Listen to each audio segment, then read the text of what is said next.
একটি শান্ত সবুজ গ্রামে বাস করত এক গরিব যুবক। তার নাম ছিল ইউসুফ।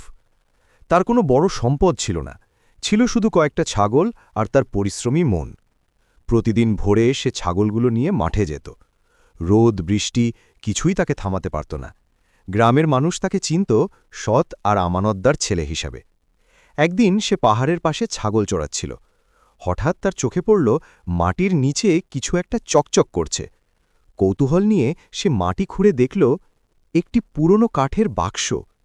বাক্স খুলতেই সে অবাক, ভেতরে সোনার মুদ্রা আর গয়না ভর্তি। তার চোখ বড় হয়ে গেল। এত টাকা সে জীবনে দেখেনি। কিন্তু সঙ্গে সঙ্গে তার মনে পড়ল, এটা আমার না, এটা কারো আমানত। সে বাক্সটা নিয়ে বাড়ি গেল না, বরং গ্রামে ফিরে লোকজনকে জিজ্ঞেস করতে লাগল, কারো কি কিছু হারিয়েছে? কেউ কিছু বলতে পারল না। কিছু মানুষ তাকে বলল, এটা তো আল্লাহর দেওয়া, রেখে দাও। কিন্তু ইউসুফ বলল, হারাম জিনিসে বরকত নেই। দিন কেটে গেল। একদিন গ্রামে এক বৃদ্ধ লোক এলেন, চোখে পানি, কণ্ঠে কষ্ট। তিনি বললেন, আমি অনেক বছর আগে এখানে এক বাক্স লুকিয়ে রেখেছিলাম, আজ সেটা খুঁজে পাচ্ছি না। ইউসুফ সাথে সাথে বুঝে গেল এটাই সেই মালিক। সে বিনা দ্বিধায় বাক্সটা এনে তার হাতে তুলে দিল। বৃদ্ধ লোকটি কাঁদতে লাগলেন, বাবা, তুমি চাইলে এটা নিজের করে নিতে পারতে। ইউসুফ শান্তভাবে বলল, আল্লাহ সব দেখেন, আমি কিভাবে বিশ্বাস ভাঙি। বৃদ্ধ লোকটি খুব খুশি হলেন।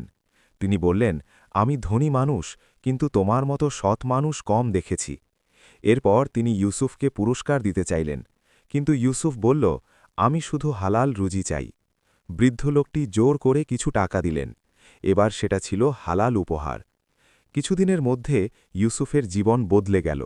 তার রুজিতে বরকত এলো, তার সম্মান বাড়ল, গ্রামের সবাই তাকে আরও বেশি ভালোবাসতে লাগল। শেষে ইউসুফ আকাশের দিকে তাকিয়ে বলল, যে আল্লাহর ভয় করে, আল্লাহ তার জন্য এমন রাস্তা খুলে দেন যা সে কল্পনাও করতে পারে না।